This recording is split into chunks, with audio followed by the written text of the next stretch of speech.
everybody, welcome back to my channel, or welcome to my channel. If you're new here, my name is Brandy Morgan and we talk about all things freelance, working remote, personal branding, and creating the life that you want. Now this video today was requested after I created this video. I'm going to link it right here, which is how I changed my life. So I'm going to give you guys a quick backstory on that before I jump into the 3 things that you can do to not be defined by your past.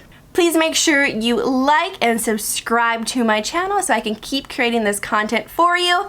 Let's get into this video. So basically, we all have a past. Then there's probably aspects of our past that we're not proud of. So put a finger down if you are not proud of your past. I could probably put all them down for all the crappy things I've done. I have been in and out of every different type of rehab that you could think of from the age of 14 to 17 for drinking, drug use, eating disorders. You name it, I've probably done it, and it's nothing that I'm proud of at all, but I can't change my past. I can't go back and erase all the stupid things that I've done. Even though at times I really wish I could, because you have those thoughts that creep up into your head when things are going good. For me, it's like, if people only knew. And that's something that like my husband has really helped me with, and me really focusing on my strengths and working on who I am and how I see myself.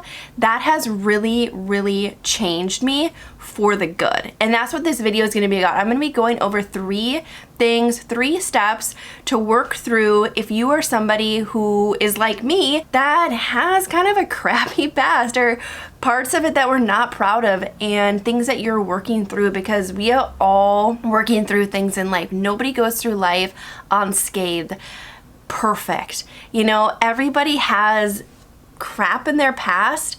And me as an adult, I was like, I can't let that stuff define me anymore. I need to figure out who I am and what I'm gonna do for the world, and I'm gonna create the life I want, which is the whole point of this channel. So just a quick recap of how I used to define my past. So in my previous video, I let you guys know that my mother actually committed suicide, and she was bipolar and she drank a lot.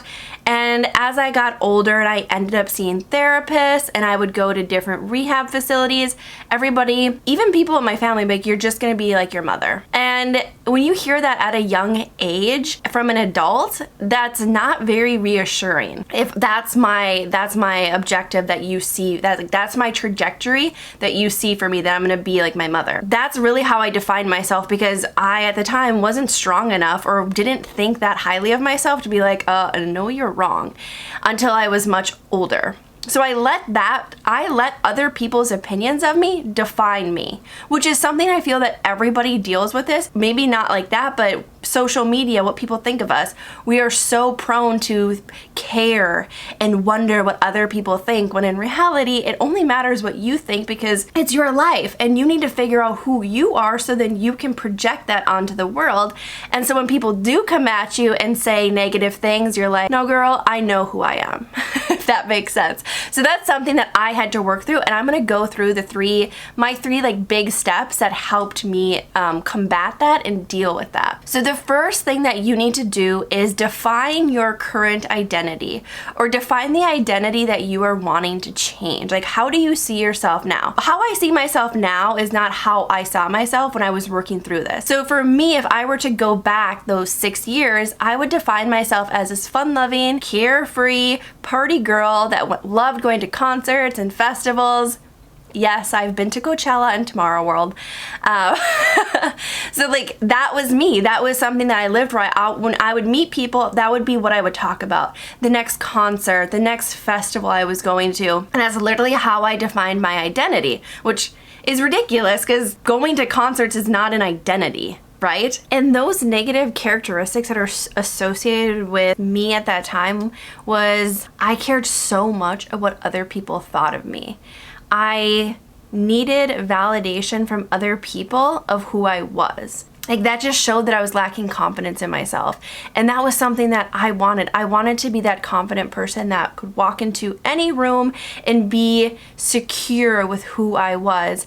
instead of being that person that walked into the room extremely insecure, comparing myself to every single person around and measuring how I measured up against them, the good and the bad. So that was what I needed to change for myself, was those negative characteristics that were associated with that identity that I was holding on to. So that's the first thing. Define where you are currently, or what you're trying to get away from. Maybe the negative identity that you see on yourself. Number 2 is define the identity that you want. So make a list of people that you admire. Those can be people in your real life, or those can be people that you see in the public sector, whether that's a celebrity or somebody on Instagram or YouTube. And then make a list of those people and then write out the different traits that you like about those people. And I'm not talking like, oh, she's pretty, she has beautiful eyes, she knows how to do her makeup. No, write out traits that you see them, whether that's they're confident, they're bold, they're outgoing, they seem to make decisions quickly, which would be decisive. The big one for me, so when I was going through, I made this list. I have it right here. I read this book. Great book, and that book really actually motivated me to like jumpstart my life, side note.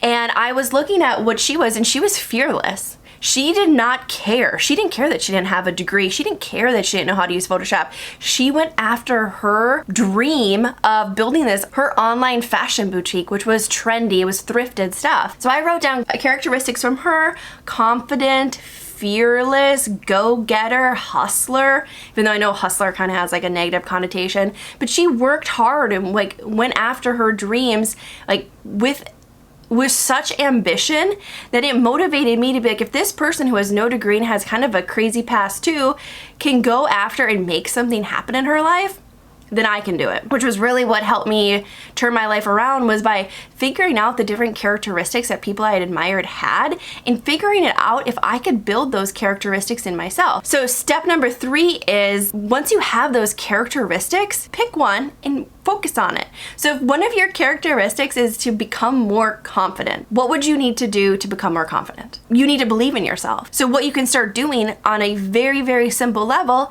is positive affirmations. Talk to yourself in a positive light. I am confident, I am beautiful, I am fearless, I am a go-getter. Repeat that to yourself in a mirror every single day. Something else that helps with confidence: public speaking. Everybody hates it, but I think secretly everybody wants to do it.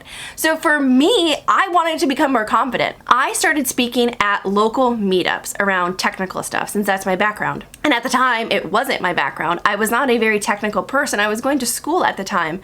But I started giving lightning talks, which are 5-minute talks on different technical topics that I was learning in front of people. If you want to build confidence, start doing that. You can go to Toastmasters. I know it's a really popular one. I have a friend that does that because she hated public speaking. Like, she legit hated it. She would get so scared. She almost didn't present her final project at college because she didn't want to talk in front of others. And she's been doing Toastmasters for several years, and now she's like head of their PR in her division. And now she totally gives talks in front of people. Confidence is something you can build and you can get better at. It's one of those things where you just keep working at it.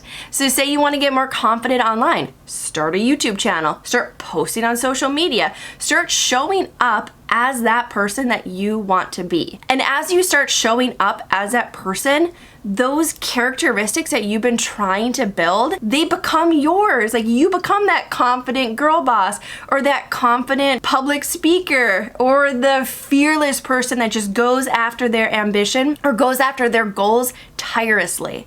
So if that's something that you want to do, then start scheduling time in your day to go after those goals. Like, you have to be intentional when you're trying to change yourself. And to be the person that you want to be, you have to be intentional with it. Start showing up as that person every single day. Work on one characteristic at a time. So for me, I started with confidence because I felt that kind of bled into everything, right? If you're more confident, I feel that you are able to do other things better because you believe in yourself. So for me, I started with confidence. I started a YouTube channel. I started talking at meetups. I started being active on social media, which is publicly in front of people. Make your list of characteristics and start going after them. Like, start becoming those and start showing up as that person every single day. All right, you guys, I hope you like this video. Please give it a thumbs up and of course subscribe to my channel below. I would greatly appreciate it. And please let me know in the comments of any other type of content you want to see on my channel. Thanks, you guys.